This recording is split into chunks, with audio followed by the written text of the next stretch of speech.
কিতাবে এসেছে হযরত ওমর রাদিয়াল্লাহু তাআলা আনহুর জামানায় হযরত আলী রাদিয়াল্লাহু তাআলা আনহু তিনি স্বপ্নে দেখছিলেন, স্বপ্ন দেখছেন যেন তিনি মুহাম্মদ সাল্লাল্লাহু আলাইহি ওয়াসাল্লামের পেছনে ফজরের নামাজ আদায় করছেন।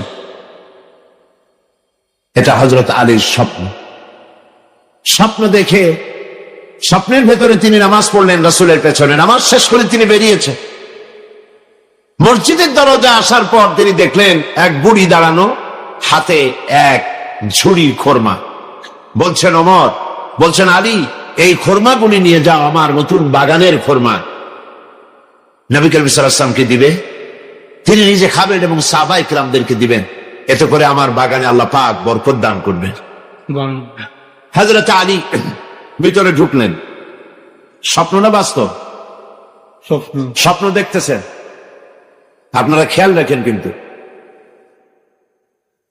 নবী করিম সাল্লাল্লাহু আলাইহি ওয়াসাল্লামের কাছে গিয়ে হযরত আলী পাত্রটি দিলেন আর ওই মহিলার কথা শোনালেন। নবীজি পাত্র থেকে একটি খোরমা হাতে তুলে হযরত আলীর মুখে দিয়ে দিলেন। হযরত আলী খোরমাটা চিবুচ্ছিলেন। ঠিক এমন সময় ফজরের আজান হয়ে গেল। ফজরের আজান হযরত আলীর কানে এসেছে, ঘুম ভেঙে গেল। কিন্তু রাসূলের হাতের দেওয়া খোরমার স্বাদ তখনও তার মুখের মধ্যে ছিল।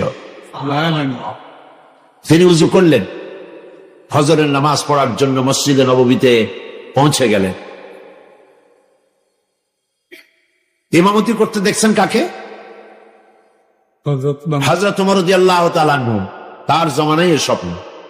হযরত ওমর ইমামতি করছেন, ফজরের নামাজ শেষ হয়েছে, মাসনুন তরিকা অনুযায়ী হযরত ওমর রাদিয়াল্লাহু তাআলা আনহু সালাম ফিরিয়ে পেছনের দিকে ফিরেছেন। হযরত আলী ফজরের পরে মাসনুন দোয়াগুলি পড়ে সকলের আগে বেরিয়ে গেছেন। মসজিদ থেকে বেরোবার সাথে সাথে দেখেন দরজার কোনায় এক মহিলা দাঁড়ানো, এক পাত্র খোরমা হাতে। বলতেছে, আলী, এই খোরমাগুলি নিয়ে যাও, আমার নতুন বাগানের এগুলি। আমিরুল মুমিনিন ওমর রাদিয়াল্লাহু তাআলা আনহুকে বলো তিনি যেন নিজে খান এবং আল্লাহ রাসূলের সাহাবীদের মধ্যে খোরমাগুলি যেন তিনি ডিস্ট্রিবিউট করে দেন। হযরত আলী খোরমার পাত্র নিয়ে ভিতরে ঢুকলেন, হযরতে ওমরকে দিলেন। হযরত আলী লক্ষ্য করলেন স্বপ্নে যা দেখলাম তাই তো বাস্তব হচ্ছে। তিনি খোরমার পাত্র দিয়ে ঘটনা শোনালেন। হযরত ওমর খোরমার পাত্র থেকে একটি খোরমা তুলে হযরত আলীর মুখের মধ্যে দিয়ে দিলেন। হযরত আলী খোরমা খেয়ে বলছেন, ওমর, জিদনি তামরাতান উখরা, আমাকে আরেকটা খোরমা দাও, খেতে খুব মজা লাগছে। যা আছে এখানে খোরমা সবাইকে দিলেও আরো উদ্বৃত্ত থাকবে, দাও না আমাকে আরেকটা। হযরত ওমর বলছেন, ইয়া আলী, লাউ আন্না রাসূলুল্লাহ সাল্লাল্লাহু আলাইহি ওয়াসাল্লাম যাদা লাজিদনা। হে আলী, নবী করিম সাল্লাল্লাহু আলাইহি ওয়াসাল্লাম স্বপ্নের মধ্যে তোমাকে যদি একটার বেশি দিতেন, আমিও তোমাকে একটার বেশি দিতাম। সুবহানাল্লাহ। হযরত আলী রাদিয়াল্লাহু তাআলা আনহু অবাক হয়ে গেল। কি আশ্চর্য কথা, স্বপ্ন দেখলাম আমি, আর তিনি কি করে বুঝলেন? তিনি প্রশ্ন করলেন, ইয়া ওমর, আহিয়া রুইয়া রাইতাহা আমি তালাত আমিয়া রুইয়া রাইতাহা তালাত আলাই। হে ওমর, এটা কি তুমি স্বপ্ন দেখেছো না গায়েব থেকে তোমাকে তেলা করা হয়েছে, গায়েব থেকে তোমাকে জানানো হয়েছে? বিষয়টা কি? তুমি কি আপনি জানলে যে আজকে রাত্রে আমি এই ধরনের স্বপ্ন দেখেছি? হযরতে ওমর তিনি বললেন, আলী, ওয়াল্লাহি মা হিয়া রুইয়া ওয়ালা গায়েব, এটা স্বপ্ন নয়, এটা গায়েব নয়। ওয়ালাকিন্নাল মুমিনা ইযা আখলাসা কলবাহু ইয়ারা বিনুরিল্লাহ। ওয়ালাকিন্নাল মুমিনা ইযা আখলাসা কলবাহু, আসল কথা হচ্ছে আমি স্বপ্নও দেখি নাই, আমি গায়েবও জানি না, গায়েব থেকেও জানানো হয় নাই। মূল কথা হলো একটি মানুষ যখন আল্লাহর গোলাম, আল্লাহর বান্দা, যখন তার ব্যক্তি, তার চরিত্র, তার নৈতিকতা সকল দিক থেকে সে আল্লাহর জন্য হয়ে যায়, তখন আল্লাহর সাহায্যেই সে দেখতে পায়। হযরত ওমর রাদিয়াল্লাহু তাআলা আনহু কোন পর্যায়ে ছিলেন আর কোথা থেকে আল্লাহ তাকে কোথায় নিয়ে গেলেন, এটা কিসের? আল্লাহর কাছে সাহায্য চাই। ওমা তৌফিকি ইল্লা বিল্লাহ। শয়তানের ওয়াসওয়াসা থেকে পানাহ চাই, পড়েন সব থেকে পানাহ চাই। পরম করুণাময় আল্লাহ রাব্বুল ইজ্জাতুল জালাল, তার নামে শুরু করছি। আল্লাহ পাক বলছেন, وعلى الله قصد السبيل ومنها جائر ولو شاء لهداكم أجمعين। সূরা আন-নাহল। আল্লাহ পাক বলছেন, وعلى الله قصد السبيل, আর আল্লাহর জন্য হক হচ্ছে এটা যে তিনি মানুষের জন্য সহজ রাস্তা বলে দেবেন। ওয়ামিনহা জায়রুন, যেখানে আছে অসংখ্য বাঁকা পথ। ওয়ালাউ শাআ লাহাদাকুম আজমাইন, আর আল্লাহ যদি ইচ্ছে করতেন তাহলে একযোগে সকলকেই হেদায়েত দিয়ে দিতেন। এ হলো আয়াতে কারিমের শাব্দিক তরজমা। সূরা আন-নাহল প্রথম রুকু, প্রথম রুকুর শেষ আয়াত। ওয়া আলাল্লাহি কাসদুস সাবিল, সোজা রাস্তা বলে দেওয়ার দায়িত্ব আমি আল্লাহর। সুবহানাল্লাহ বলে। কাদের জন্য এই সোজা রাস্তা? মানুষের জন্য, মানুষের জন্য সোজা রাস্তা বলে দেওয়ার দায়িত্ব আমার। এই মুফাসসিরিনে কেরাম বলেছেন, মুফাসসিরিনে কেরাম তারা লিখেছেন যে এই আয়াত দিয়ে আল্লাহ পাক নবুয়তের দিকে ইঙ্গিত করেছেন। পৃথিবীর মানুষের জন্য সব থেকে বেশি প্রয়োজন কি যদি আমি প্রশ্ন করি, আপনারা কি জবাব দেবেন? কেউ বলবেন ভাত, কেউ বলবেন তরকারি, নাকি কি বলেন তো? পৃথিবীর মানুষের জন্য সব থেকে বেশি প্রয়োজন রিসালাত, সব থেকে বেশি প্রয়োজন রিসালাত। কারণ হচ্ছে আল্লাহ রাব্বুল আলামিন ডাইরেক্ট কোন মানুষের সঙ্গে কথা বলেন না। আল্লাহ যা বলতে চান, তিনি মানুষকে হেদায়েত দিতে চান, তিনি সরাসরি আমাদের সাথে কথা বলবেন না। তিনি কথা বলতে হলে মিন ওয়ারাই হিজাব, পর্দার আড়াল থেকে বলেন।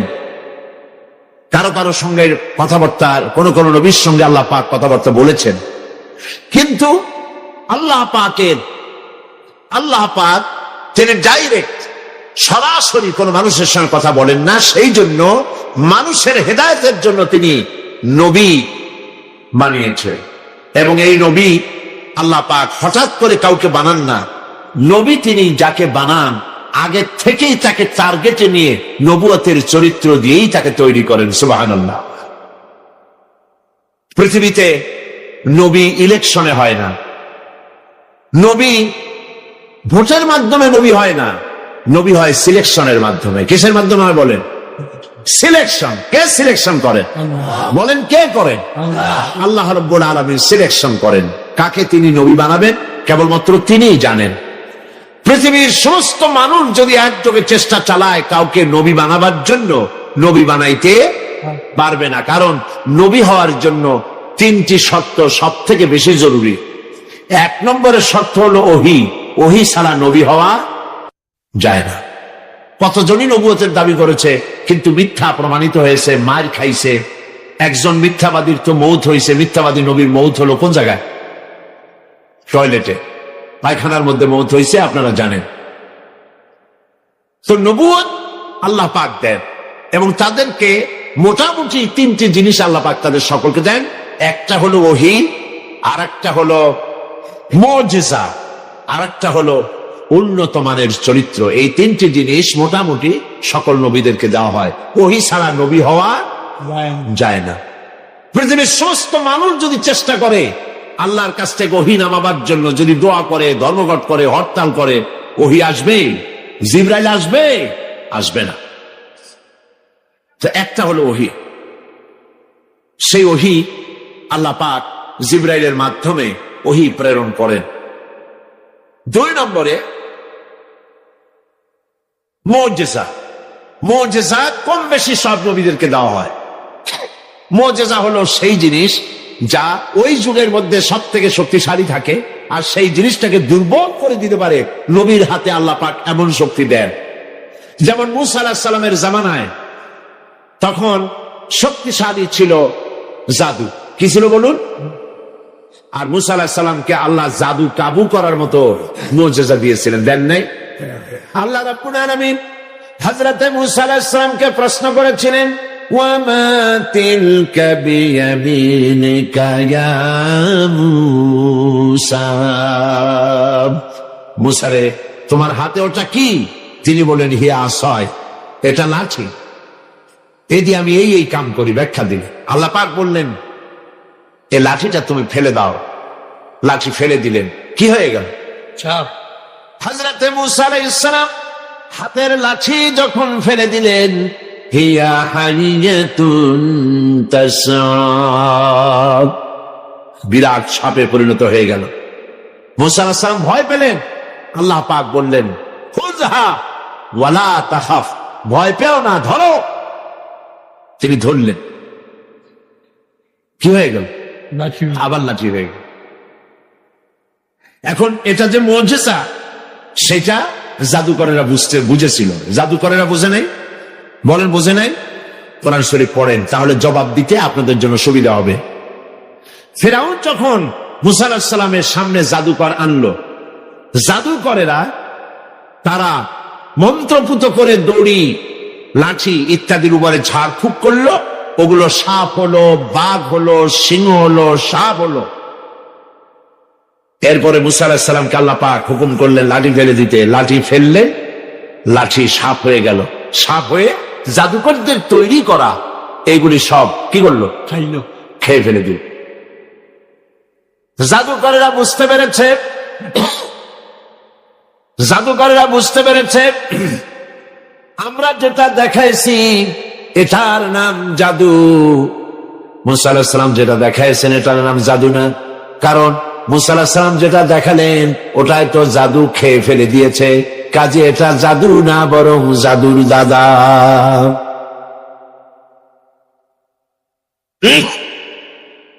আর কেউ না বুঝলেও জাদুকরেরা বুঝেছে এটা মুজিজা, এবং তারা ঈমান এনেছে।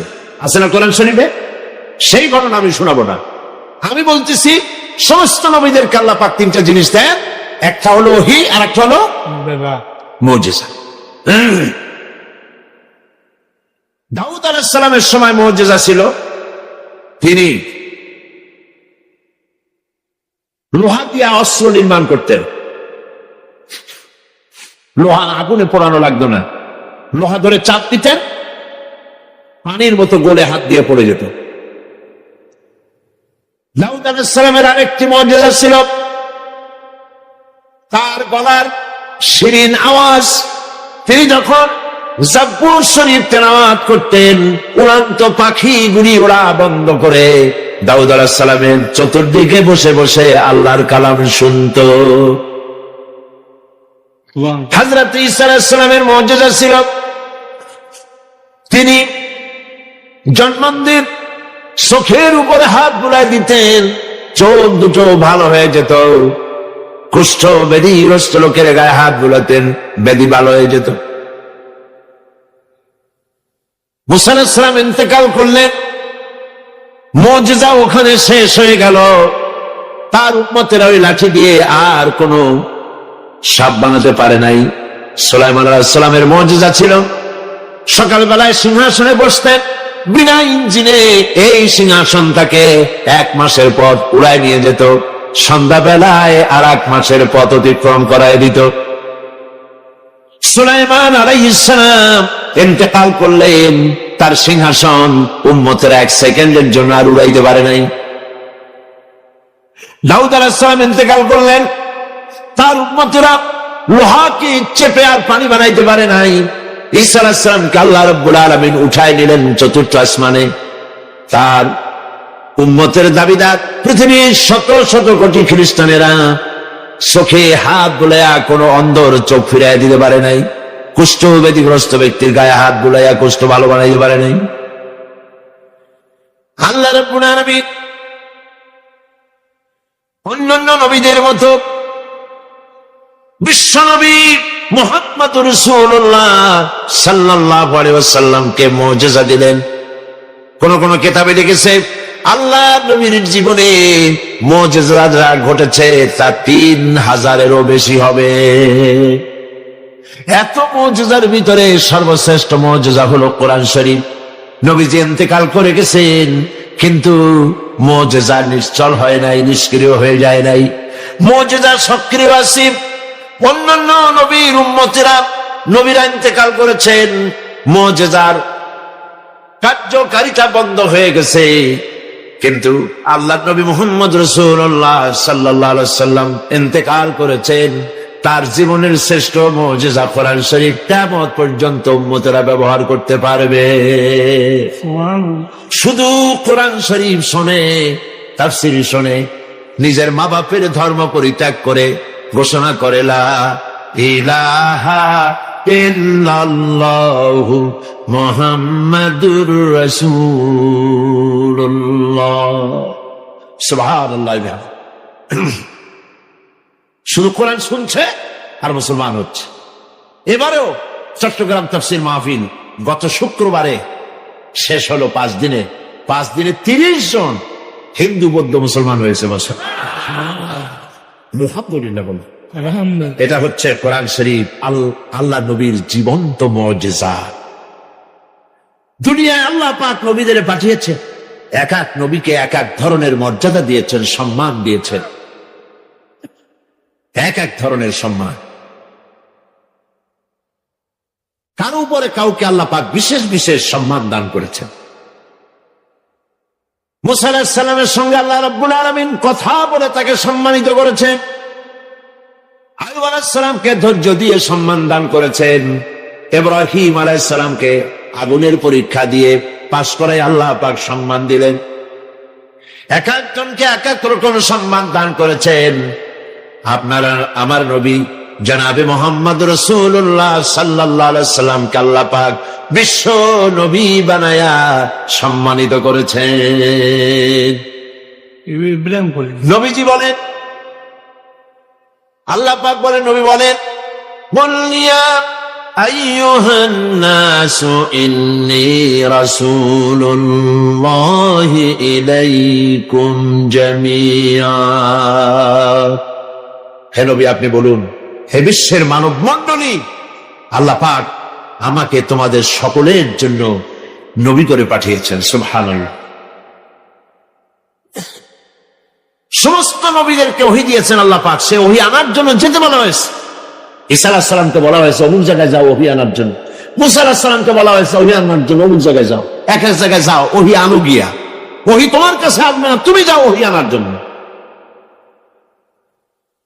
এখানে ব্যতিক্রম বিশ্বনবী মুহাম্মদ রাসূলুল্লাহ সাল্লাল্লাহু আলাইহি ওয়াসাল্লাম যেখানে আল্লাহর ওহী সেইখানে। নবীজি নামাজের মধ্যে আছেন, ওহীর প্রয়োজন হয়েছে, নামাজের ভিতরে ওহী নাজিল হয়ে গেছে। নবীজি যখন কাবা শরীফ থেকে মক্কা থেকে মদিনায় হিজরত করলেন, নামাজ পড়তেছেন বাইতুল মুকাদ্দাসের দিকে কিবলা করে নামাজ পড়তেছেন। মন চায় আল্লাহ যদি দয়া করে মক্কার দিকে ফিরে নামাজ পড়তে বলতেন, সেজন্য তিনি হাত উঁচু করেন না, আল্লাহর কাছে মোনাজাত করেন না, মুখ দিয়েও বলেন না, শুধু মনে মনে এই ধারণা, আল্লাহ যদি ওহী নাজিল করে দিতেন কাবার দিকে ফিরে নামাজ পড়তাম, মক্কার দিকে ফিরা। জোহরের নামাজ পড়তেছিলেন, 2 রাকাত নামাজ পড়া হয়ে গেছে, তাশাহুদ পড়তেছিলেন। এমন সময় আল্লাহ রাব্বুল আলামিন হযরত জিবরাইলকে নামাজের মধ্যে অবতীর্ণ করে দিলেন, ওহী নাজিল হয়ে গেল। قد نرى تقلب وجهك في السماء। নবী হে, আমি লক্ষ্য করেছি বারবার আপনি আমার আকাশের দিকে তাকাচ্ছেন। আপনার মন চায় বাইতুল্লাহর দিকে, কাবার দিকে ফিরে নামাজ পড়বেন, মক্কার দিকে।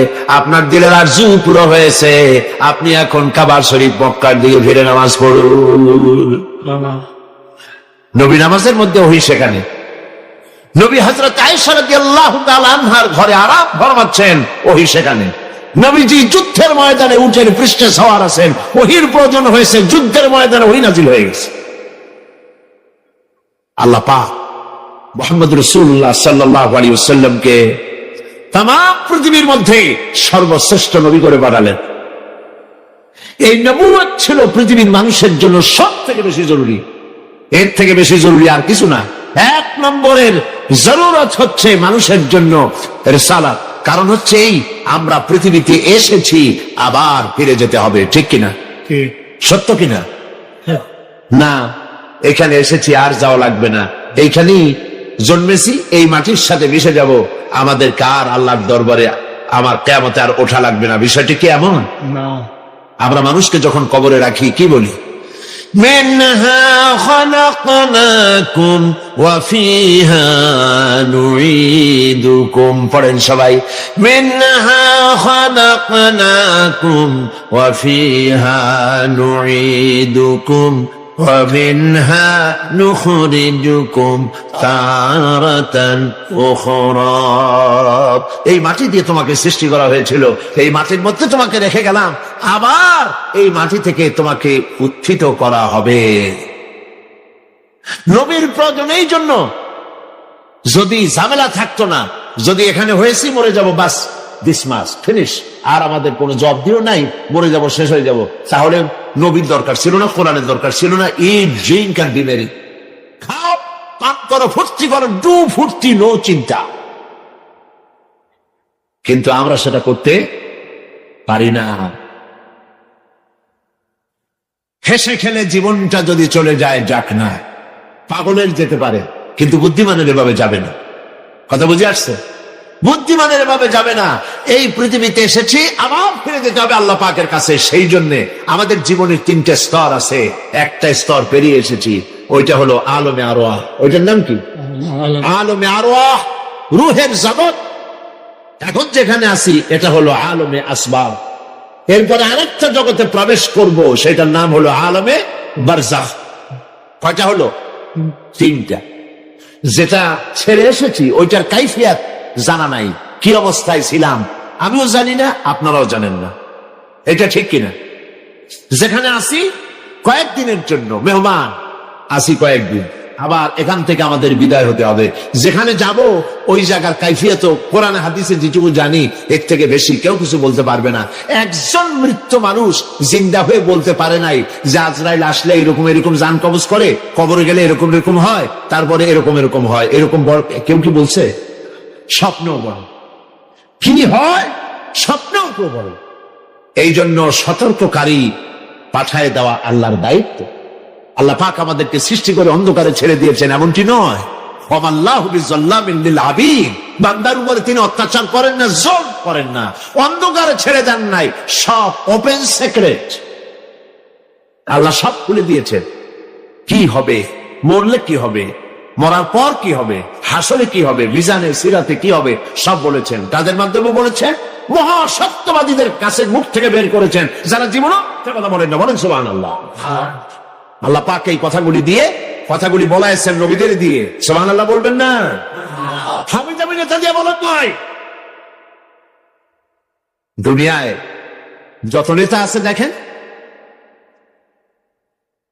নবীদেরকেও দেখেন আর ওই সব নেতাদেরকেও দেখেন। পৃথিবীর পথ তো দেখাইছে 2 ধরনের মানুষেরাই। একথা আমি আরো অনেকবার বলেছি। দার্শনিকরা পথ দেখাইছে, রাজনৈতিক নেতৃবৃন্দরা পথ দেখাইছে, আর দেখিয়েছেন নবীরা। আমরা কাদের পথ অনুসরণ করব? দার্শনিক, দার্শনিক, কবি, সাহিত্যিক, এই কোনো মানে নাই, জান নাই। কবিদের পথে তো যাওয়ার কোনো মানেই নাই, কারণ কবিরা যা বলে কাজে তা করে না। পৃথিবীতে কবিরা ভাবা বেগে চলে। এর মধ্যে ভালো হলো ওই সব কবি যারা আল্লাহরে ভয় করে, নেক আমল করে, এরা হলো ভালো কবি। কবির উপরে, সাহিত্যিকের উপরে আমার আলোচনা আজকে না, এ ব্যাপারে আমার বক্তৃতা আছে, আপনারা খুঁজলে পাবেন। আমার বক্তব্য হচ্ছে, পৃথিবীর কবি, সাহিত্যিক, দার্শনিক, রাজনৈতিক নেতা থেকে নবীরা সম্পূর্ণ স্বতন্ত্র। এইটা আমি বুঝাতে চাই। আমরা কি বুঝতে পারতেছি? বুঝতে পারতেছি? দুনিয়ার নেতাগুলি দেখেন, কোন নেতা এরকম আপনি একজন পাবেন যিনি দাঁড়িয়ে বলবেন, আমি ছাত্র জীবনে যা যা করছি, আমার যৌবনকালে যা যা করছি, আমার গ্রামবাসীরা আমার সম্পর্কে যা জানে, আমার বউ আমার সম্পর্কে যা যা জানে, আমার ড্রাইভার, আমার চাকর, আমার ভাই বোন আমার সম্পর্কে যা যা জানে সব মানুষের কাছে বলে দিক। পারবে বলতে? না, একটি জবাব, একটি অক্ষর পারবে না। কারণ কার না পদস্খলন ঘটে নাই ছোটবেলা থেকে শুরু করে প্রৌঢ়ত্ব পর্যন্ত জীবনে কত দুর্ঘটনা ঘটেছে। কোন নেতা পাবেন এরকম বলবে? একজন পাবে, সুবহানাল্লাহ বলুন। একটা মিশনকে পাবে, সেই মিশন হচ্ছে নবুয়তের মিশন। নবীরা মিথ্যা কথা বলেন না, সুবহানাল্লাহ বলবেন না? নবীরা মিথ্যা বলেন না, নবীরা মাসুম, নবীরা বেগুনাহ, কোন গুনাহ করেন না। মুহাম্মদুর রাসূলুল্লাহ সাল্লাল্লাহু আলাইহি ওয়াসাল্লাম কেমন নেতা দেখেন। যার কথা শুনবেন তার সম্পর্কে তো আগে একটা ধারণা হইতে হবে। নবীর কথা মতো চলবো, রাজনৈতিক নেতাদের কথা মতো চলবো না, দার্শনিক রাজনৈতিক নেতা এদের কথা মতো চলবো না, নবীদের কথা মতোই চলবো। কারণ কি? কারণ প্রত্যেক ব্যক্তির, সাধারণ মানুষের পদস্খলন ঘটেই, ভুল হয়। নবীদের ভুল হয় না, কারণ আল্লাহ নিজে তাদেরকে কন্ট্রোল করেন। কথা কি বুঝে আসে? এবার লক্ষ্য করো, আল্লাহর নবী মুহাম্মদুর রাসূলুল্লাহ সাল্লাল্লাহু আলাইহি ওয়াসাল্লাম তিনি বলেছেন, ও আমার স্ত্রীরা, ও আমার সাহাবীরা, দিনের আলোতে এবং রাতের আধারে আমার ভিতরে আমার যেসব আচরণ, আমার চাল চলো, আমার আচরণ, আমার কথাবার্তা, আমার মুআমালাত, আমার মুআশারাত, যা কিছু দেখতে পাও সবগুলি খুলে খুলে মানুষের সামনে বলে দাও। সব বলো, কোনো কথা বাদ রেখো না।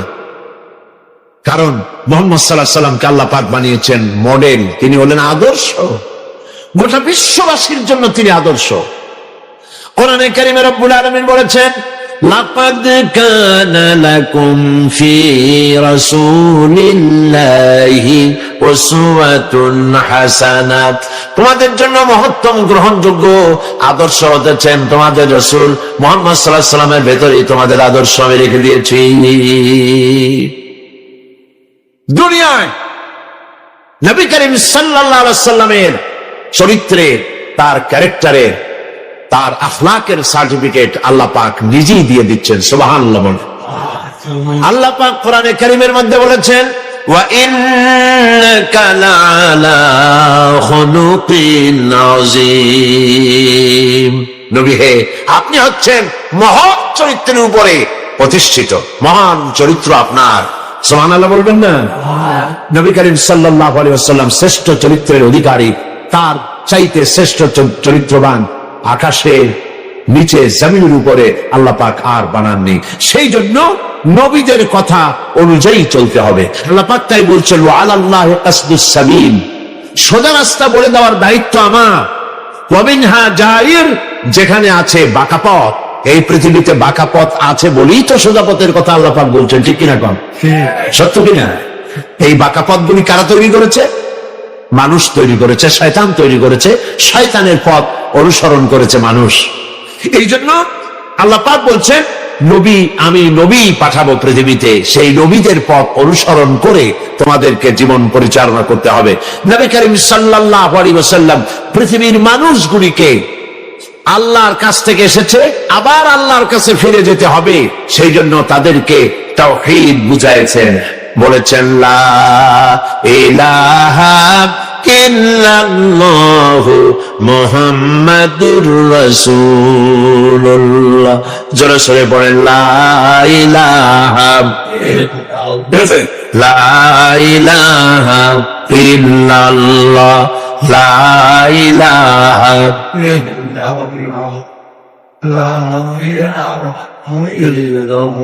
জোরে পড়েন, লা ইলাহা,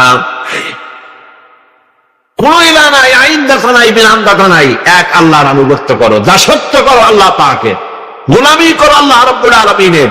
এই কথাই নবী করিম সাল্লাল্লাহু আলাইহি ওয়াসাল্লাম বলেছেন। কোন নবী বলেন নাই যে আমার গোলামি করো, আমার আনুগত্য করো, কেউ বলেন নাই।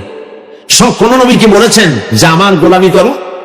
না, সমস্ত নবীদের দাওয়াত হচ্ছে এক আল্লাহর গোলামি করো, তার আনুগত্য করো। এই দাবি তারা তুলেছেন, এই কথা তারা বলেছেন এবং এই দাওয়াত দিয়েছেন তারা কিতাব দিয়ে, নিজের মন গড়া কথা নয়।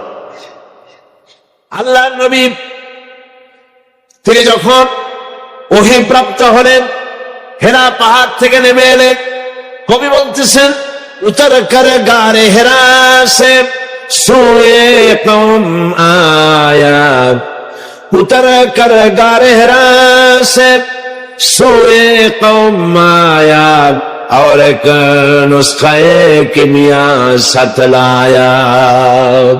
হেরা পাহাড় থেকে নবীজি নেমে এলেন, হাতে নিয়ে আসতেন পরশ পাথর কোরআন। এই কোরআনের সংস্পর্শে যারাই এলো, লোহাগুলি সোনা হয়ে গেল, পাথরগুলি সোনা হয়ে গেল। সুবহানাল্লাহ বিহামদিহি। এই পৃথিবীতে মানুষ কোরআনের কাছে যদি আবার আসে, নবীর পথ যদি আবার অনুসরণ করতে পারে, তাহলেই মানুষ মুক্তি পাবে, নাজাত পাবে। অন্য কোন পথে মানুষের মুক্তি নাই, নাজাত নাই। একথা যত তাড়াতাড়ি বুঝবো তত তাড়াতাড়ি আমাদের জন্য মঙ্গল, যত দেরিতে বুঝবো ততই অমঙ্গল। মানুষের তৈরি করা মতবাদগুলি ছেড়ে দিতে হবে। মানুষের তৈরি করা মতবাদের অনুসরণ করা যাবে না। অনুসরণ করতে হবে যিনি সৃষ্টি করেছেন তার কথাকেই। তার কথা মানলেই শান্তি, তার কথা না মানলেই অশান্তি। কোরআনে কারিমে এই কথাটি আল্লাহ রাব্বুল আলামিন অন্যত্র বলেছেন, আফা গায়রা দীনিল্লাহি ইয়াবগুন ওয়া লাহু আসলামা মান ফিস সামাওয়াতি ওয়াল আরদি তাওআন ওয়া কারহা। তোমরা কি আল্লাহর দেওয়া জীবন ব্যবস্থা ছেড়ে দিয়ে অন্যের তৈরি করা কোন পথ অনুসরণ করতে চাও? যদি তা করো, তোমরা লক্ষ্য করে দেখো ওয়ালাহু আসলামা মান ফিস সামাওয়াতি ওয়াল আরদ। আল্লাহ পাক বলছেন তাকাও, লক্ষ্য করো, দেখো আকাশে যা আছে, জমিনে যা আছে, সবাই আনুগত্যের মস্তক আমার সামনে অবনত করে দিয়েছে। সুবহানাল্লাহ। এই পৃথিবীর চন্দ্র, সূর্য, গ্রহ, নক্ষত্র, সৌর রাজি সব হুকুম মানে কার? সবাই বলেন হুকুম মানে কার? তাই তো সেখানে শান্তি, আর যেখানে মানে না সেখানেই অশান্তি। জঙ্গলের ভিতরে জঙ্গলি প্রাণীরা আল্লাহর হুকুম মানে বলে জঙ্গলের ভিতরে প্রাণীরা শান্তিতে থাকে, পানির ভিতরে মাছেরা, জলচর প্রাণীরা আল্লাহর হুকুম মানে বলে শান্তিতে থাকে। মহাশূন্যের ভিতরে গ্রহ, নক্ষত্র, সৌররাজি সব দৌড়া দৌড়ি করে, মারামারি হয় না, সংঘর্ষ হয় না, সব আরামে আছে, আল্লাহর হুকুম মানে বলে শান্তিতে আছে। মানুষ এই পৃথিবীতে বসবাস করে, আল্লাহর আইন যারা মানে শান্তি পায়, আইন মানে না শান্তি পায় না। শান্তি পেতে হলে আল্লাহর আইন মানা লাগবে। আমি বিভিন্ন সময় বলি যে দেখেন, মানুষকে বুঝাবার জন্য, আমাদের দেশটা হলো সব থেকে ভালো দেশ, সুন্দর দেশ। এখানে খাবার পাওয়া যায়, এখানে মাছ আছে, গোশ আছে, পানি আছে, গাছ আছে, সব আছে। কোন জিনিসের অভাব নাই আমাদের দেশে, ঠিক কিনা? সব পাওয়া যায় এখানে। কিন্তু আমরা না খাইয়া মরি। আর যাদের দেশে কিছু নাই, খালি পাহাড়, মরুভূমি, তাদের খাবারের অভাব নাই, তারা খায়, তাদের স্বাস্থ্য ভালো থাকে। আর আমাদের দেশের মানুষ আস্তে আস্তে না খাইয়া বহু লোক মারা যায়। কারণটা হলো আল্লাহর আইন মানার মধ্যে।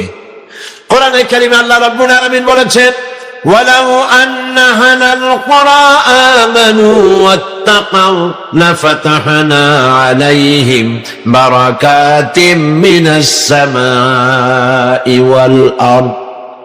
জনপদের লোকেরা যদি দুইটা কাজ করে, আমার উপরে যদি ঈমান আনে আর আমাকে যদি ভয় করার নীতি অবলম্বন করে যদি চলে, তাহলে সেই দেশের মানুষের জন্য আকাশ আর জমিনের সব বরকতের দরজা আমি আল্লাহ খুলে দেব।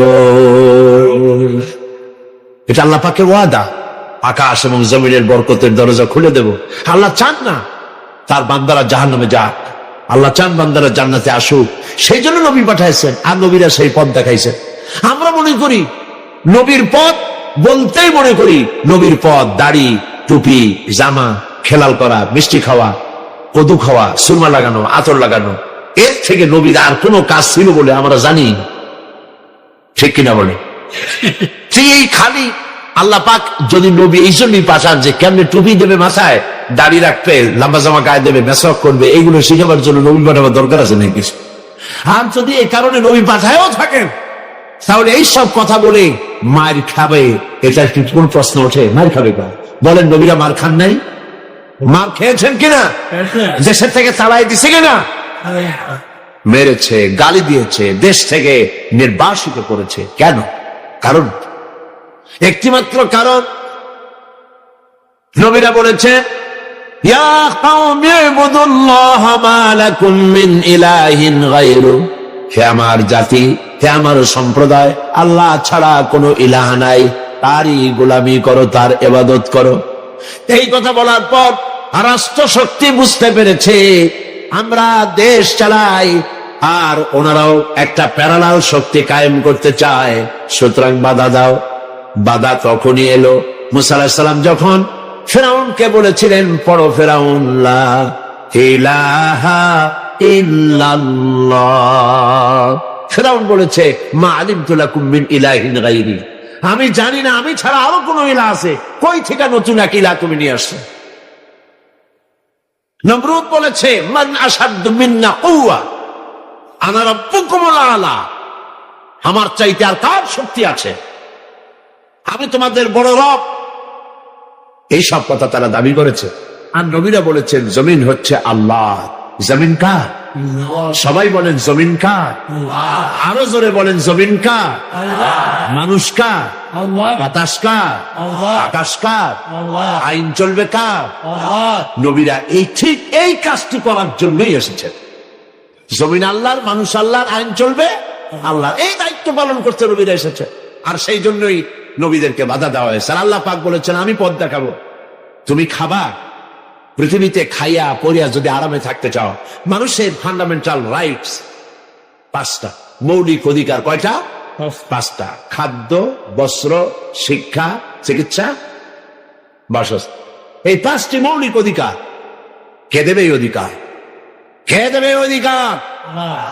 যতজনকে দেখলাম ক্ষমতায় যাওয়ার পর নিজেদের অধিকারই আদায় করে, মানুষের অধিকার আদায় করতে এগিয়ে আসে না। যখন ক্ষমতায় থাকে টের পাওয়া যায় না, ক্ষমতায় যাওয়ার পর দেখা যায় কত হাজার হাজার কোটি টাকা নিজেদের জন্য তারা খরচ করেছে। এ কথাগুলি সত্য কিনা বলুন?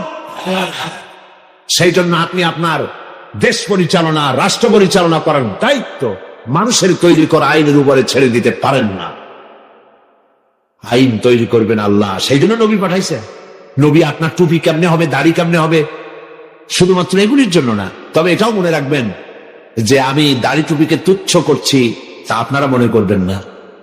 নবী করিম সাল্লাল্লাহু আলাইহি ওয়াসাল্লাম কি না শিখাইছেন? দাড়ি টুপি তো ভালো, টয়লেটে কেমনে যাবেন তাও শিখাইছে, ঠিক কিনা? নখ কেমনে কাটবেন তাও শিখিয়েছে। এক কথায় টয়লেটে যাওয়া থেকে শুরু করে, মুরগির ফার্ম থেকে শুরু করে, জাতিসংঘ চালানো পর্যন্ত, পৃথিবী চালানো পর্যন্ত শিখিয়েছেন মুহাম্মদ রাসূলুল্লাহ সাল্লাল্লাহু আলাইহি ওয়াসাল্লাম। সুতরাং শিখতে হবে ওখানে।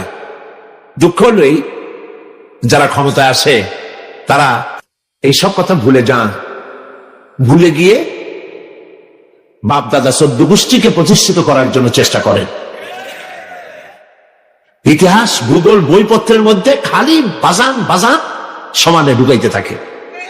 তারা বোঝে না এটা টেকার জিনিস না, ওইটা টেকার জিনিস না। একটা মানুষের গুণকীর্তন 5টা বছরে তারা যা করলো, একটা মানুষের বন্দনা যা গাইলো, 5টা বছর যদি এতটা জিকির আল্লাহর নামে করতো, ওদের জন্য বেহেশত ওয়াজিব হয়ে যেত। আমরা মুসলমান, আমরা কোনো ব্যক্তি পূজা করতে পারি না। আমরা কেবলমাত্র প্রশংসা করবো আল্লাহ সুবহানাহু ওয়া তাআলা, আল্লাহর প্রশংসা করব, আর নেতা হিসেবে মেনে নেব মুহাম্মদুর রাসূলুল্লাহ সাল্লাল্লাহু আলাইহি ওয়াসাল্লাম। কথা বুঝতে কি কষ্ট হয়? এজন্য আমি বলতে চাই, আল্লাহ পাক বলছেন ওয়া আলাল্লাহি কাসদুস সাবিল, সোজা রাস্তা বলে দেব আমি। সুবহানাল্লাহ, আল্লাহ কয় সোজা রাস্তা বলে দেব আমি, আর আমরা সেখানে রাস্তা নিজেরা বানাই নেব। মরা ছাড়া পথ আছে? মরা ছাড়া পথ নাই, মরাই লাগবে, মরতেই হবে। আর যদি বাঁচতে চাই সত্যিকারের অর্থে মর্যাদা নিয়ে, সম্মান নিয়ে যদি বাঁচতে চাই, মাথা উঁচু করে যদি দাঁড়াতে চাই, তাহলে ইনিল হুকমু ইল্লা লিল্লাহ। আর যদি বেইজ্জত জলিল হয়ে যদি মরতে চাই, বেঈমান হয়ে যদি মরতে চাই, তাহলে কাফের আর নাসারের হুঙ্কার শুনতে হবে। আর যদি মুসলমান হন, লা ইলাহা ইল্লাল্লাহর আওয়াজ দিয়ে দুনিয়া থেকে বিদায় হবেন শাহাদাতের মওত নিয়ে।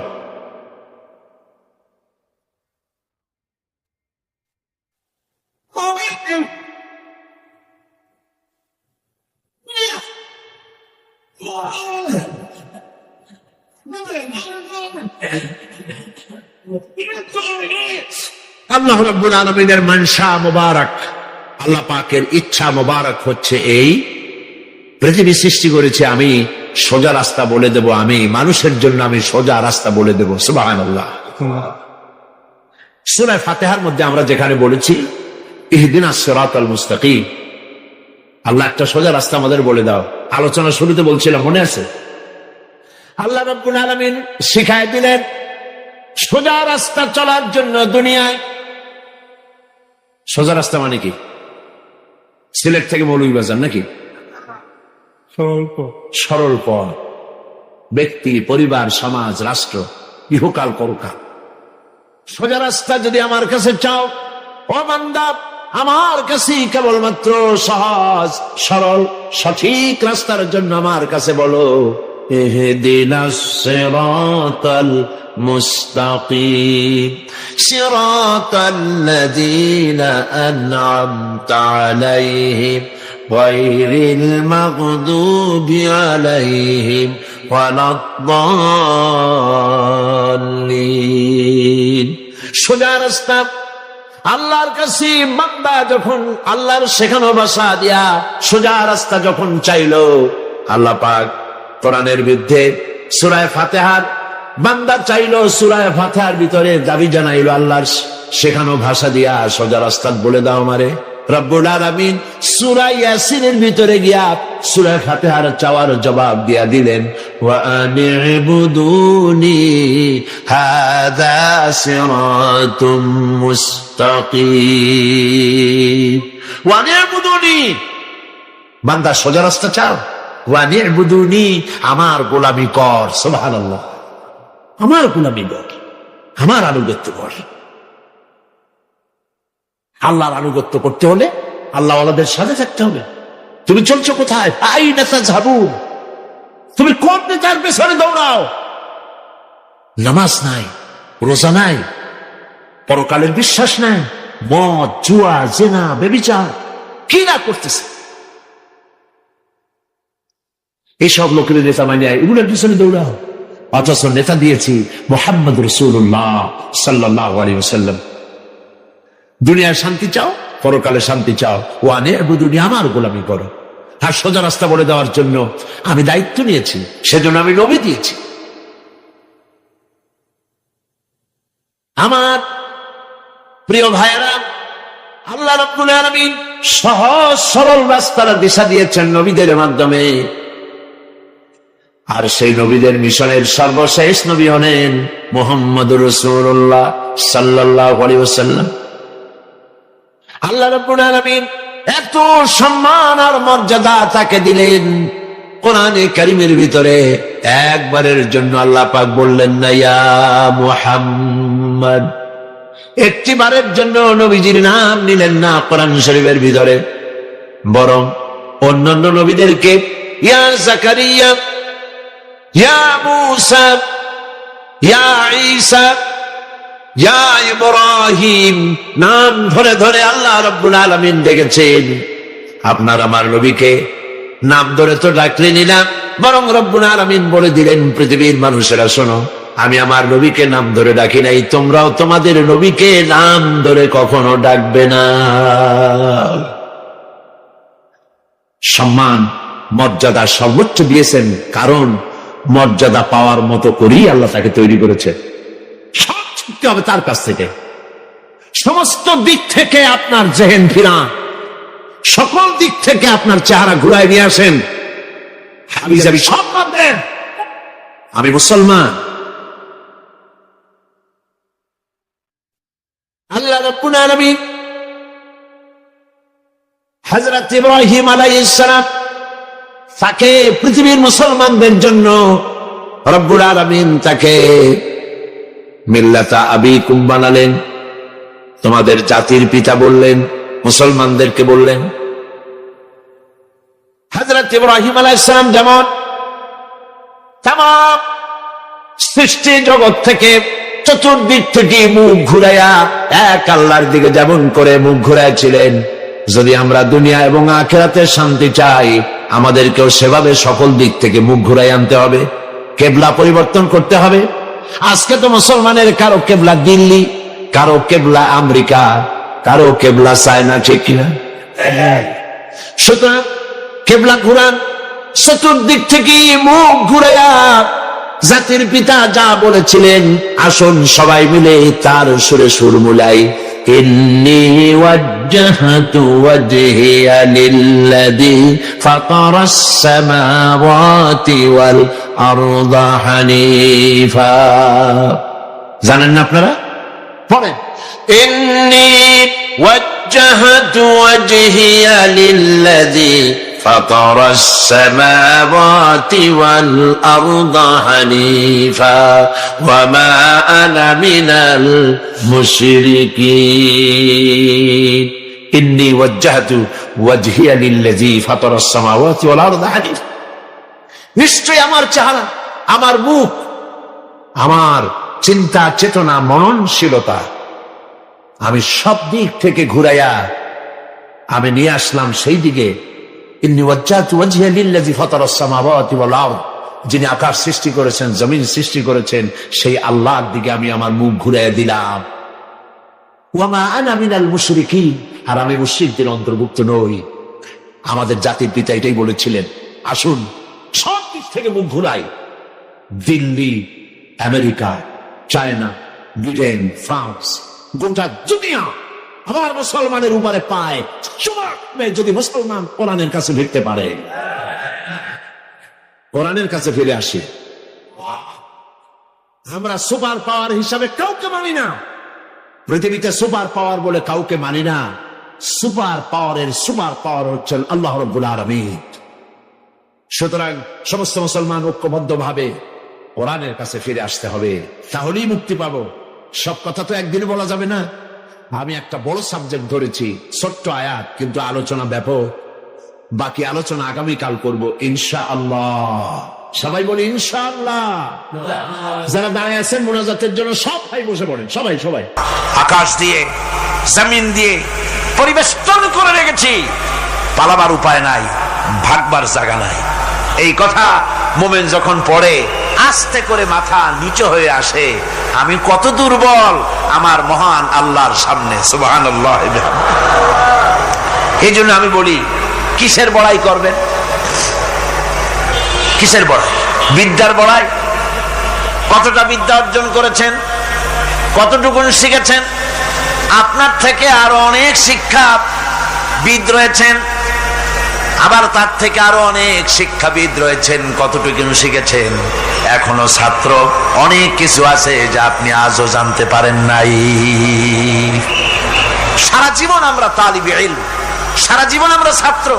মুহাদ্দিস হন, মুফাসসির হন, প্রফেসর হন, প্রিন্সিপাল হন, যেই হন না কেন, চিকিৎসাবিদ, চিকিৎসা বিজ্ঞানী, রাষ্ট্রবিজ্ঞানী, দার্শনিক, যেই হোক না কেন, সব ছাত্র। সব কি ছাত্র? বহু কিছু এমন আছে যা আজও মানুষ উদ্ধার করতে পারে নাই, শিখতে পারেনি। সুতরাং শিক্ষার বড়াই করবে। এরপরে অর্থের বড়াই করবা। কয়টা টাকার মালিক হয়েছে তুমি? টাকার বড়াই করে মানুষ। জিজ্ঞাসা করা হয়, মিয়া সাহেব রোজা রাখেন না কেন? কয় রোজা রাখবো, চাউলের অভাব আছে নাকি? না ধানের অভাব আছে, না টাকার অভাব আছে। নাউজুবিল্লাহ। কত টাকা হয়েছে? আল্লাহ রাব্বুল আলামিন যদি ইচ্ছা করেন এমন রোগ দিয়া দিতে পারেন, হার্টের ভিতরে ক্যান্সার দিয়ে দিতে পারেন, ব্রেনের ভিতরে টিউমার দিয়ে দিতে পারেন, রক্তের ভিতরে ক্যান্সার দিয়ে দিতে পারেন, হাড়ের ভিতরে ক্যান্সার ঢুকায় দিতে পারেন। এমন রোগ হয়ে যেতে পারে ডাক্তারের 14 গোষ্ঠী গুলে খেলেও রোগ ভালো হবে না। সারা জীবন যত টাকা কামাই করেছেন গোষ্ঠী বেচলেও ঔষধের পয়সা হবে না। পারবে কিনা আমার আল্লাহ? জোরে বলেন পারবেন কিনা? পারবেন, প্রচন্ড ক্ষমতা। কাজী বান্দা যখন এগুলি পড়ে মাথাটা নিচু হয়ে আসে যে ক্ষমতা তো তার, বড়াই করার কোনো উপায় নাই।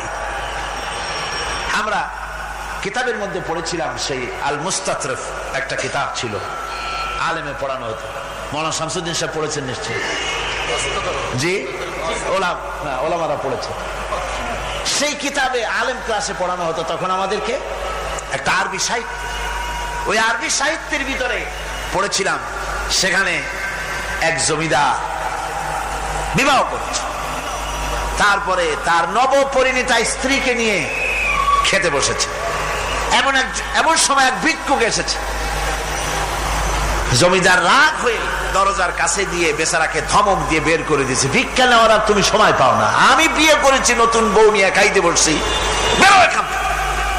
গলায় ধাক্কা দিয়া ফালাইয়া তারপরে তাড়াই দিছে। বাস কয়েক বছর পর এই জমিদারের জমিদারি গেল, টাকা গেল, পয়সা গেল, সব শেষ। বউ পুষবে এমন পয়সাও নাই, বউ তার থেকে বিচ্ছিন্ন হয়ে গেল, বউকে তালাক দিয়ে দিল। দীর্ঘদিন পর এই স্ত্রী বিবাহের একটা প্রস্তাব এলো আর এক জমিদারের সাথে, আর এক এলাকার নতুন এক জমিদার হয়েছে, তার সঙ্গে বিবাহের প্রস্তাব এলো। এরপরে সেই বিয়ে হয়ে যাওয়ার পর নতুন জমিদারের সাথে এই স্ত্রী বসে খানা খেতে বসেছে প্রথম দিন। এমন সময় দরজার কাছে এক ভিখারি এসে হাজির। নতুন জমিদার বলছে, বউ আমরা তো খেতে পারবো, আমাদের খাবারের প্লেটটা আজকে প্রথম তোমাকে নিয়ে খেতে বসেছি, এই খাবারের প্লেটটা ধরেই তুমি ভিখারিকে দিয়ে আসো। বউ খাবারের প্লেটটা ভিখারির হাতে দিতে গিয়ে সেন্সলেস হয়ে পড়ে গিয়েছে, বেহুশ হয়ে পড়ে গিয়েছে। নতুন জমিদার অনেকক্ষণ অপেক্ষা করলো, বউ ফেরে না কেন, যায় দেখে বেহুশ, মুসাফির সেখানে দাঁড়ানো। কিছুক্ষণ পর বউয়ের হুশ হলো, জিজ্ঞেস করলো, হয়েছে কি, তুমি এরকম পড়ে গেল কেন?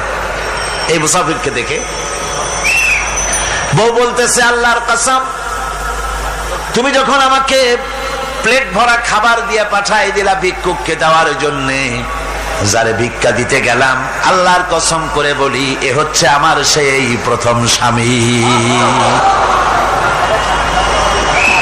এবার ওই জমিদার বলতেছে, তুমি যেমন কসম করে বলতেছো এই হলো তোমার প্রথম স্বামী, আমিও আমার আল্লাহর নামে কসম করে বলি, আমিও সেই ভিখারি যেদিন তোমরা খেতে বসেছিলে আর আমি ভিক্ষা নিতে গিয়েছিলাম, আমাকে দরজা থেকে তাড়ায় দিয়েছিলে। সুতরাং বড়াই করো না, অর্থে টাকার বড়াই করো না, অহংকার করো না, স্বাস্থ্যের বড়াই করো না, স্বাস্থ্য ভালো, অহংকার করো না। আল্লাহ যদি ইচ্ছে করেন এক রাত্রের মধ্যে মাত্র আধা ঘন্টা 15 মিনিটের ভিতরে কয়েকবার পাতলা দাস্ত দিয়া জনমের মতো শেষ করে দিতে পারেন, পারেন কিনা? সুতরাং মানুষ ঈমান বিল্লাহ, আল্লাহর প্রতি ঈমান মানুষকে এভাবে বিনয়ী করে দেয়। আলহামদুলিল্লাহ, অহংকার বলে কিচ্ছু থাকে না তার, সে আগে সালাম দেয়। ঈমান বিল্লাহ, যার মধ্যে ঈমান, আল্লাহর ঈমান ঢুকে যায়, তার আগে কেউ সালাম দিতে পারে না। রাসূলুল্লাহ বলেছেন, যে ব্যক্তি আগে সালাম দেয় সে অহংকার মুক্ত। জয় গো সুবহানাল্লাহ। এখন তো সালাম শুধু পেতে চায়। দারোগা চিন্তা করে, পুলিশেরা আমারে সালাম দেবে, আমি ওরে সালাম দিতে যাবো কেন? ও প্রত্যেকদিন আমারে দেয় স্যালুট, আমি দেবো ওরে সালাম, একটা কথা। এসপি মনে করে ইন্সপেক্টর আমারে সালাম দিবে, আইজি মনে করে এসপি আমারে সালাম দিবে, প্রেসিডেন্ট মনে করে মন্ত্রীরা আমারে সালাম দিবে, হুজুররা মনে করে মুরিদরা আমারে আগে সালাম দিবে। না, এটা সুন্নাতের খেলাফ। রাসূলুল্লাহর আগে কেউ সালাম দিতে পারে নাই। জোরে কোন সুবহানাল্লাহ। আগে সালাম দাও।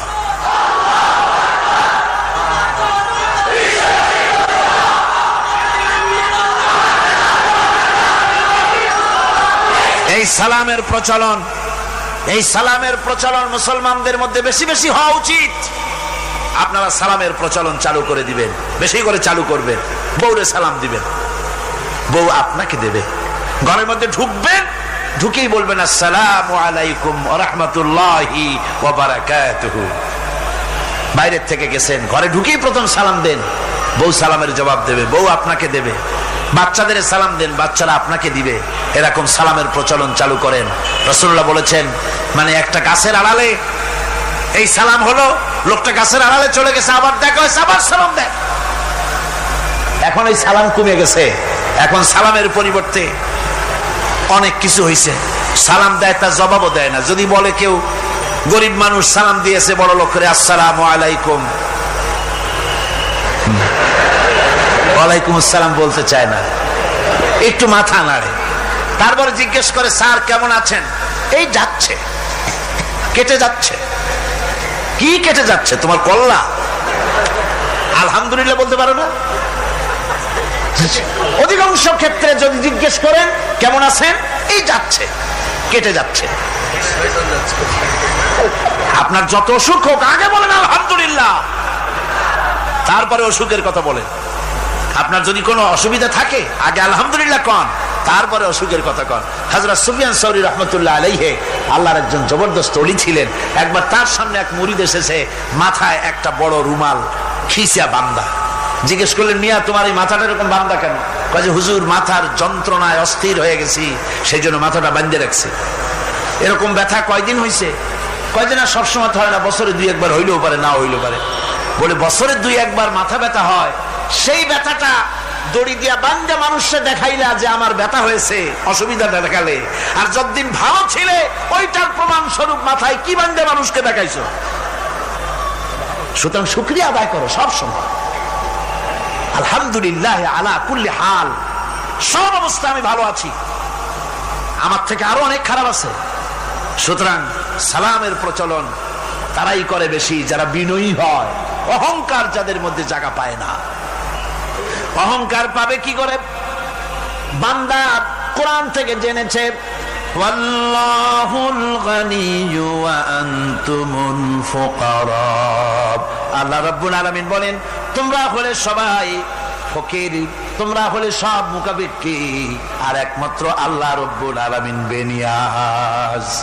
আল্লাহই শুধু বেনিয়াজ, আর সব কি মুখাপেক্ষী। কার কাছে? আল্লাহর কাছে। এই জন্য বিনয়ী হতে হবে। যে জমিনটা বাস করি, জমিনটা কার? চিল্লায় কোন কার? লিল্লাহি মা ফিস সামাওয়াতি ওয়া মা ফিল আরদ। আকাশও তার, জমিনও তার। এই কথা যদি জানা থাকে, বিশ্বাস থাকে, তাহলে সেই ব্যক্তি অহংকার করতে পারে না, সে বিনয়ী হয়। ঈমান বিল্লাহ তাকে বিনয়ী বানায় দেয়। আর বিনয়ী মানুষ, নিরহংকার মানুষই আল্লাহর কাছে বেশি পছন্দ। এই ঈমান তার ভিতরে এই কথা জাগ্রত করে দেয়।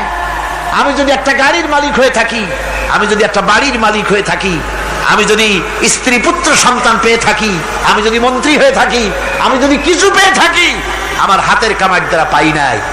আল্লাহ শিখাই দিচ্ছেন, ওয়ামা বিকুম বিনিমাতিন ফামিনাল্লাহ। যত নেয়ামত তোমরা পেয়েছো সব আল্লাহ রাব্বুল আলামিন দিয়েছেন। জোরে বলেন সুবহানাল্লাহ।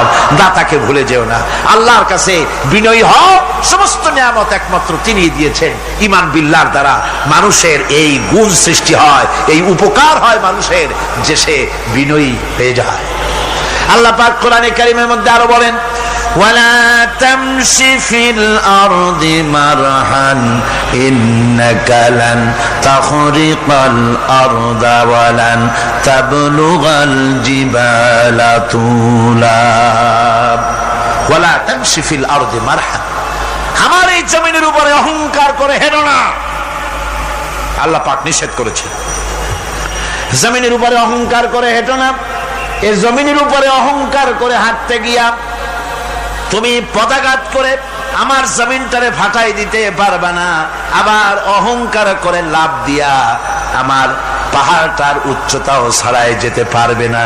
যখন তুমি পাহাড়ের উচ্চতা ছাড়াতে পারবে না, যখন জমিনটারে লাথি মেরে ফাটাই দিতে পারবে না, তখন আবার অহংকারটা কিসের অহংকার? নিজের দিকে তাকাও, তোমারে আমি বানাইছি কি দিয়া? তোমার পেটের মধ্যে কি, তোমার শরীরের মধ্যে কি? মলমূত্র দিয়ে পেটটা ভরা, আর দুনিয়ায় এসেছো এক ফোঁটা নাপাক পানি দিয়ে। যে নাপাক পানি ফোঁটা শরীর থেকে বেরিয়ে গেলে পরে গোসল ওয়াজিব হয়ে যায়, ফরজ হয়ে যায়, এমন একটা নাপাক পানি যার জন্মের উৎস, তার তো অহংকার করার শোভা পায় না। অহংকার করবেন কেবলমাত্র কে? চিল্লায় বলেন কে? হাদিসে কুদসির ভিতরে এসেছে, আল্লাহ পাক বলেছেন অহংকার হচ্ছে আমার ইজার, অহংকার হচ্ছে আমার চাদর। যে ব্যক্তি অহংকার করে সেজন্য আমি আল্লাহর চাদর নিয়ে টানাটানি করে। জোরে কর নাউজুবিল্লাহ, চিল্লায় কর নাউজুবিল্লাহ।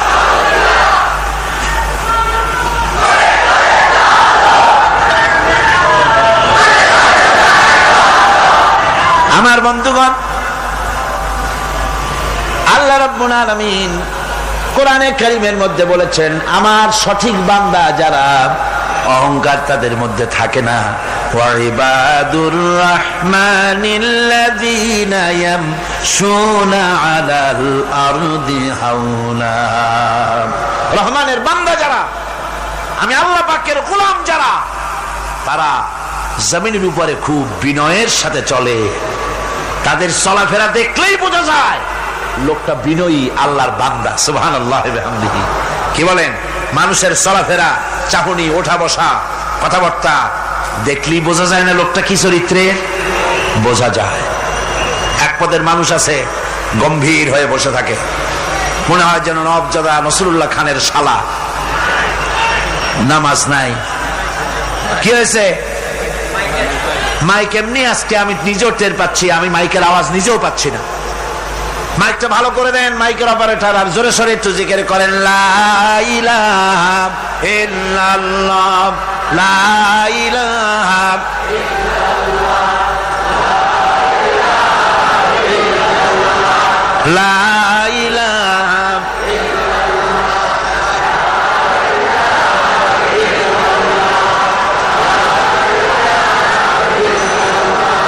বসেন, বসুন। লা ইলাহা ইল্লাল্লাহ, লা ইলাহা, লা ইলাহা,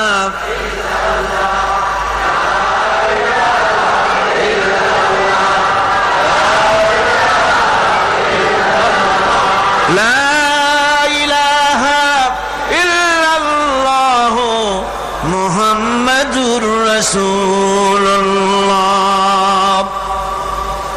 বন্ধুগণ, আল্লাহর প্রতি ঈমান আনলে পরে যে গুণ সৃষ্টি হয়, যে গুণাবলী সৃষ্টি হয়, সেই গুণের মধ্যে 2 নম্বরের গুণটা আমি বললাম, বিনয় এবং বিনম্রতা সৃষ্টি হয়, অহংকার মুক্ত হয়ে যায়। এটা হলো 2 নম্বরের উপকার। প্রথম নম্বরের উপকার হচ্ছে মর্যাদা সৃষ্টি হয়। 2 নম্বরে কি হয়? অহংকার মুক্ত হয়ে যায়। আল্লাহ রাব্বুল আলামিনের উপরে ঈমান আনলে পরে, ঈমান বিল্লাহ যখন এসে যায় ভিতরে, আল্লাহর প্রতি যখন ঈমান পরিপূর্ণতা লাভ করে, তখন তার 3 নম্বরের উপকার যেটা হয় সেটা হলো সে নির্ভীক হয়ে যায়, তার মধ্যে বীরত্বের সৃষ্টি হয়। জোরে বলেন আলহামদুলিল্লাহ। ঈমানদার লোক কোনোদিন কাপুরুষ হয় না। ঈমানদার লোক কাপুরুষ হয় না, বীর পুরুষ হয়। আর পৃথিবীতে কাপুরুষেরা কোনো ইতিহাস সৃষ্টি করতে পারে না। বীর পুরুষ জীবনে মরে একবার, আর কাপুরুষ মরে জীবনে বারবার। পাতিশিয়ালের ডাক শুনে চিতই পড়ে। ট্রাকের টায়ার পাংচার হয়েছে, আওয়াজ শুনে হার্ট ফেল করে। এই হলো যারা নাকি ঈমানের দিক থেকে দুর্বল, তাদের এই অবস্থা। আর ঈমানদার যারা, তারা বোমার আওয়াজ শুনে পালায় না, বরং আহত সিংহের মতো আওয়াজ যেদিকে হয়েছে সেদিকে ছোটে গিয়ে দেখে তার কোনো ভাই আহত হয়েছে কিনা। এটা হলো ঈমান বিল্লাহর 3য় গুণ, 3য় উপকার। আল্লাহর প্রতি ঈমান আনলে পরে মানুষ নির্ভীক হয়ে যায়। মানুষের সবচাইতে ভয়টা কি কম তো বলতে পারেন? সবচাইতে বড় ভয় কিসের? মৌতের। অবশ্য কেউ কেউ বড় ভয় বউকেও মনে করে যে বউ হলো সবচাইতে বড় ভয়ের জিনিস। স্ত্রীকে অনেকে মৌতের চাইতেও ভয় মনে করে। একবার নাকি একজন দেশের বাদশাহ তিনি বলছিলেন মন্ত্রীকে যে আমার দেশের লোকেরা সবচাইতে কারে বেশি ভয় করে? মন্ত্রী বলছে দেশের লোকেরা সবচাইতে বউকে বেশি ভয় করে। বলি এটা একটা কথা হলো নাকি? প্রমাণ করতে যদি না পারো তাহলে তোমার চাকরি শেষ। প্রধানমন্ত্রী তো মুসিবতে পড়ে গেছে। তারপরে সমস্ত লোক দেখেছে, সমস্ত শহরবাসীকে দেখে তারপরে বলছে তোমরা যারা বউকে ভয় করো না তারা সব এদিকে আসো, আর যারা বউকে ভয় করো তারা এ পাশে থাকো। এখন যারা ভয় করে তারা সব একদিকে চলে আসছে। একটা শুকনা শাকনা মানুষ একা দাঁড়ায় আছে, ভয় করে না সেই দলে, আর সব একদিকে। বাদশা আশ্চর্য হয়ে গেল, সব মানুষ ভয় করে একদিকে চলে আসলো, আর তুমি একা শুকনা শাকনা মানুষ, তুমি বউরে ভয় করো না, ব্যাপারটা কি? কয় যে না, বউকে ভয় করি কিনা তা জানি না, আমি আসার সময় আমার বউ বলে দিয়েছে সব লোক যেদিকে যাবে সেদিকে যাবে না, একা দাঁড়ায় থাকবে একদিকে।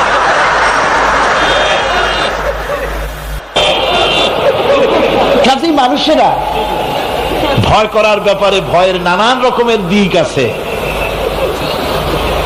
কিন্তু প্রকৃতপক্ষে এটা একটা উপমা দিলাম আমি মাত্র।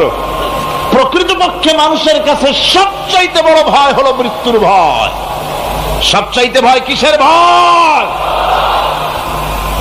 মানুষের ভিতরে যখন ঈমান বিল্লাহ এসে যায়, আল্লাহর প্রতি যখন সে পরিপূর্ণরূপে ঈমান যখন আনে, তখন তার ভিতরে এই চিন্তা আসে মৃত্যু তো আমার হবে, মৃত্যু থেকে পালাবার উপায় নাই।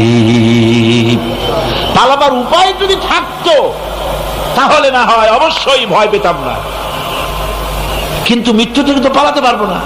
তখন কাপুরুষ হবো কেন? তখন তো বীর পুরুষের মতো জীবন দিতে হবে। কিসের মতো দিতে হবে জীবন? আল্লাহ রাব্বুল আলামিন কোরআনে কারীমের মধ্যে বলে রেখেছেন, ঈমানদার লোক আল্লাহরে যে বিশ্বাস করে তার বড় উপকার হলো মওতকে পরোয়া করে না। মওতকে পরোয়া করে না বলে তার পক্ষে সমস্ত কাজ সহজ হয়ে যায়। কোরআন বলতেছে, কুল ইন্নাল মাউতাল্লাযী তাফিরুনা মিনহু ফাইন্নাহু মুলাকীকুম। মরণ তোমার, মরণ থেকে পালাও তুমি, মরণ তোমায় লইবে ঘিরি। মরণ থেকে পালাও তুমি, মরণ তোমায় লইবে ঘিরি। যদিও সুদূর আকাশ পানে লুকাও সেথায় লাগিয়ে ছিড়ি। হে মহারোগের চিকিৎসক নাই, নাই সে ঔষধ জগতে। খুঁজিয়া কাতর হইলে কি হবে, পারিবে না তারে ফিরাতে। এ মৃত্যু আসবেই। মৃত্যুর হাত থেকে বাঁচবার কোন উপায় যখন নাই, তখন সেই মওত কাপুরুষের মওত কেন হবে? ঈমান এই উপকার করে মানুষকে, বুকটারে বড় বানায় দেয়। মানুষ শুকনা হতে পারে কিন্তু কলিজাটা বিরাট হয়, তার কলিজাটা বড় হয়ে যায়। আল্লাহর ভয় তার মধ্যে আসে। যেহেতু সে জানে, কোরআনে কারীমের মধ্যে আল্লাহ পাক বলেছেন, আইনামা তাকুনু ইউদরিকুমুল মাউতু ওয়ালাউ কুনতুম ফি বুরুজিম মুশাইয়াদা।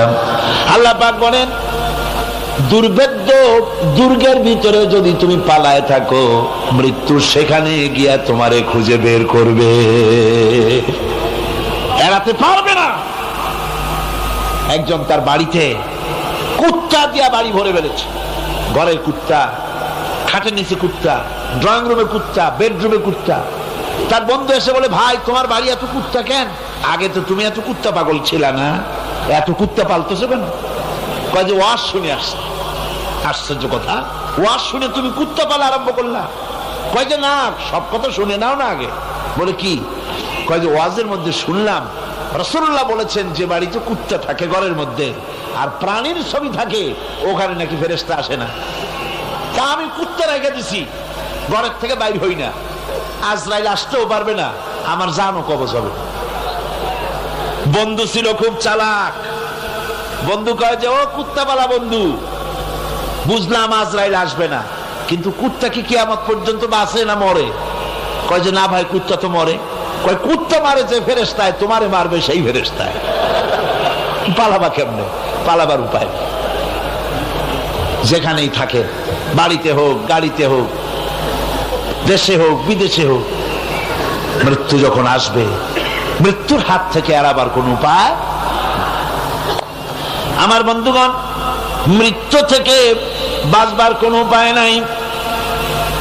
এজন্য এই ক্ষণস্থায়ী জীবনের সুখময়, অনন্তকাল সুখময় জীবনকে মানুষেরা, ইমানদার লোকেরা জলাঞ্জলি দিয়ে চির সুখময় আল্লাহর জান্নাতে যাওয়ার জন্য জীবন দিতে মোটেও তাদের বাধে না। জীবন দিতে হবে আল্লাহর রাস্তায়। যখন মরবই, বাসা যখন যাবে না, বাসা কি যাবে? চিল্লা এখন যাবে? রাসূলুল্লাহ যখন বাঁচেন নাই, কত বড় কথা! আল্লাহ রাসূল যখন বাঁচেন নাই, তো পৃথিবীতে কে বাঁচবে? রাসূলের যখন ইন্তেকাল হয়েছে, সবাইকে মরতে হবে, কোনো সন্দেহ নাই। সন্দেহ আছে? মরা লাগবে। সেই মওতটা ঈমান বিল্লাহ, আল্লাহর প্রতি ঈমান আনলে পরে ওই মওতের ভয় আর থাকে না। মনটা তখন নির্ভীক হয়ে যায়, সে বীর হয়ে যায়। তখন তার মন বলে, মরা যখন লাগবে, জীবনটা যিনি দিয়েছেন তার জন্য দিয়ে দেই না কেন? জীবন যিনি দিয়েছেন তার জন্য দিয়ে দেই। বদরের যুদ্ধ, রাসূল করিম সাল্লাল্লাহু আলাইহি ওয়াসাল্লাম লোক তৈরি করতেছেন, সৈন্য রিক্রুট করতেছেন। বদরের যুদ্ধ, আমার ভাইরা, চারটিখানি কথা নয়।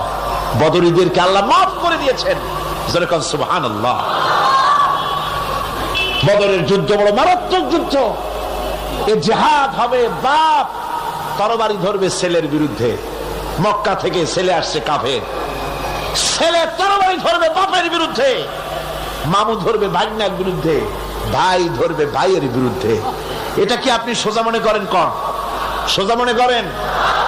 আমার বন্ধুগণ, বদরের যুদ্ধ শেষ হয়ে যাওয়ার পর হযরতে আবু বকর সিদ্দিক রাদিয়াল্লাহু তাআলা আনহুর সঙ্গে ছেলে আব্দুল্লাহর দেখা হয়ে গেল। ছেলে তখনও কাফের। ছেলে বলে, বাবাজি, আমার আব্বা আবু বকর বদরের প্রান্তরে, আমি আমার তরবারির সামনে আপনাকে কয়েকবার পেয়েছিলাম, কিন্তু আপনি আমার পিতা বলে আমি কিছুই করতে পারি নাই। হযরতে আবু বকর বলেন, আব্দুল্লাহ রে শোনো, আল্লাহর কসম করে বলি, তুমি তো আমার তরবারির সামনে পেয়ে ছেড়ে দিয়েছো, কিন্তু আমি আমার মাবুদের কসম করে বলি, বদরের মাঠে একটি বারও যদি আবু বকরের চোখের সামনে তুমি পড়ে যেতে, আল্লাহর কসম আমার তরবারি তোমারে মাফ করে দিত না। তুমি কাফের, আমি মুসলমান। তোমার সাথে আমার সম্পর্ক পিতা পুত্রের স্নেহের সম্পর্ক হতে পারে তখন যখন আদর্শের প্রশ্নে মিল হবে, নইলে তুমি কাফের, আমি মুমিন। পিতা হিসাবে স্নেহ তোমার যেটা পাওয়া দরকার আমার কাছে, সেই স্নেহ থেকে তুমি বঞ্চিত থাকবে। এই যুদ্ধে সৈন্যদেরকে রিক্রুট করা সোজা ব্যাপার ছিল না। হুজুর সাল্লাল্লাহু আলাইহি ওয়াসাল্লাম সাহাবীদেরকে তৈরি করতেছেন জিহাদের জন্য। কিভাবে কথাটা পারবেন, হুজুর কথা গোছায় বলতেছেন। হযরত বর্ষিয়ান সাহাবী হযরত মিকদাদ রাদিয়াল্লাহু তাআলা আনহু হুজুরের অবস্থা বুঝতে পারতেছেন। হযরত মিকদাদ দাঁড়িয়ে গেলেন হুজুরকে সাহস দেওয়ার জন্য। হযরত মিকদাদ দাঁড়িয়ে গিয়ে বলছেন, ইমদি বিনা ইয়া রাসূলুল্লাহ হাইসুমা তাশা, আয় হাইসুমা আমারাকাল্লাহ। হে রাসূল, আপনি আমাদের নিয়ে চলুন যেদিকে আপনার খুশি, অর্থাৎ আল্লাহ আপনাকে আমাদেরকে নিয়ে যেদিকে যেতে বলেন সেদিকে নিয়ে যান। ইন্না লা নাকুলু লাকা কামা ক্বালা বনী ইসরাঈল লিমূসা আলাইহিস সালাম ইযহাব আনতা ওয়া রাব্বুকা ফাকাতিলা ইন্না হাহুনা কাঈদুন। আমরা মুসা আলাইহিস সালামের উম্মত না। সুবহানাল্লাহ। হুজুর কি খুশি হচ্ছেন এই বক্তৃতা শুনে, মেঘদাদের বক্তৃতা শুনে হুজুর কি খুশি হচ্ছেন। হযরত মেঘদাদ বলছেন, হুজুর আমরা মুসা আলাইহিস সালামের উম্মত না। মুসা আলাইহিস সালামের উম্মতেরা বলেছিলেন, হে মুসা তুমি আর আল্লাহ আর জিবরাইল এই তিনজনই গিয়ে ফেরাউনের মোকাবেলা করো, আমরা পারবো না। আমরা এই কথা বলবো না। বল ইযহাব আনতা ওয়া রাব্বুকা ফাকাতিলা ইন্না মাআকুমা মুকাতিলুন। হে রাসূল, বরং আমরা বলি আপনি চলুন আমাদেরকে নিয়ে, আপনার রব আপনাকে যেদিকে যেতে বলে আমাদেরকে নিয়ে চলুন, আমরা আপনার সাথে থেকে কাফেরদের বিরুদ্ধে লড়াই করব, তরবারি চালাবো ততক্ষণ পর্যন্ত মা দামাত আইনুম মিন্না তাতাররাফ, যতক্ষণ পর্যন্ত থামো, যতক্ষণ পর্যন্ত চোখের একটা পাতাও নড়ে, যতক্ষণ পর্যন্ত চোখের একটা পলক পড়ে, ততক্ষণ পর্যন্ত যুদ্ধ চালাতে থাকবো। অর্থাৎ নাক দেয়া নিঃশ্বাস যতক্ষণ আসে আর যায়, আপনার সপক্ষে তরবারিগুলি ঝলসে উঠবে। চলেন আমাদেরকে নিয়ে যেদিকে আপনি যেতে চান। রাসূলুল্লাহ কি যে খুশি হলেন, সুবহানাল্লাহ। আল্লাহর নবী দারুণ খুশি হয়ে গেলেন। নবীজি বললেন, ও সাহাবীরা, তোমাদের মন মানসিকতা যখন এই রকম, তাহলে কুমু বিনা ইলা জান্নাতিন জান্নাতুন আরদুহা কাস সামাওয়াতি ওয়াল আরদ। কুমু বিনা ইলা জান্নাতিন, ওঠো চলো আমার সাথে সেই বেহেশতের দিকে, যেই বেহেশতটা ওই বিশাল আকাশের চাইতে, এই জমিনের চাইতে অনেক অনেক বড়। সেই বেহেশতে যাওয়ার জন্য চলো আমার সাথে, ওঠো দাঁড়াও। ফাকামা উমাইর বিন হামাম ওয়া কানা ইয়াকুলু তামার। হযরত উমাইর ছিলেন এক যুবক। দেখেন না এই যে যুবকরা দাঁড়ায় আছে অনেক, এইরকম একজন যুবক দাঁড়িয়ে খরমা খাচ্ছিলেন। যুবকরা যেমন দাঁড়ায় দাঁড়ায় বাদাম খায়, ছোলা ফেলায় দেয়, ওই রকম দাঁড়িয়ে দাঁড়িয়ে তিনি খরমা চাবাচ্ছিলেন আর খরমার বিচিগুলি ফেলায় দিচ্ছিলেন।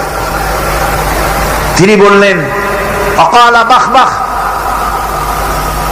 হুমায়ুন বলছেন, বাখবাখ হলো আঞ্চলিক শব্দ, এর অর্থ হচ্ছে আয় মা আযমাহু ওয়া মা আহসানাহু। হে রাসূল, কি সুন্দর কথা আপনি বললেন, কি বড় কথা আপনি বললেন।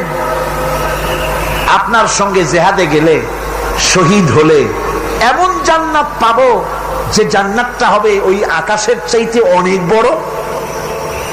ওয়াল্লাহি, আল্লাহর কসম, হাত্তা কুলাহুন্না ইন্নাহা লাহায়াতান তাবিলা। আমি যদি এই সমস্ত খরমাগুলি খেতে যাই, তাহলে আমার হাতে যতগুলি খরমা আছে এই সবগুলি খরমা যদি খেতে যাই, তাহলে তো বেহেশতে যেতে দেরি হয়ে যাবে।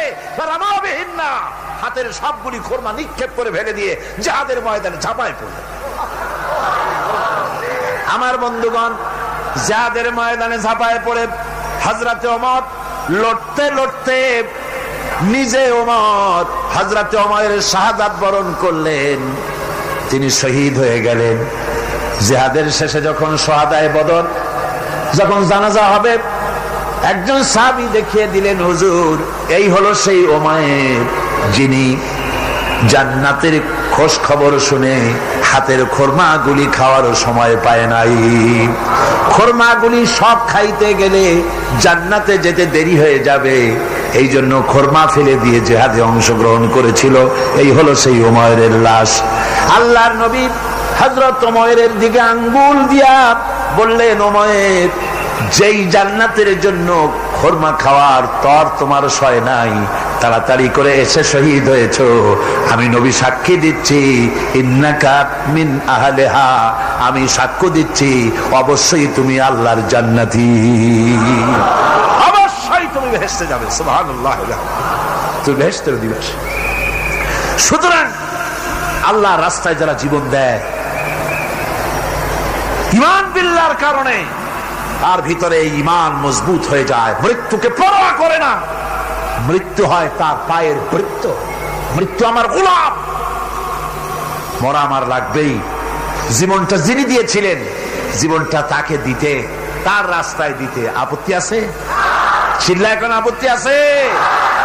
আমার বন্ধুগণ, আল্লাহর রাস্তায় যারা এভাবে জীবন দেয়, ওদের সম্পর্কে রব্বুল আলামিন বলেন, ওয়ালা তাহসাবান্নাল্লাযীনা কুতিলু ফী সাবিলিল্লাহি আমওয়াতান বাল আহইয়াউন ইনদা রাব্বিহিম ইউরযাকুন।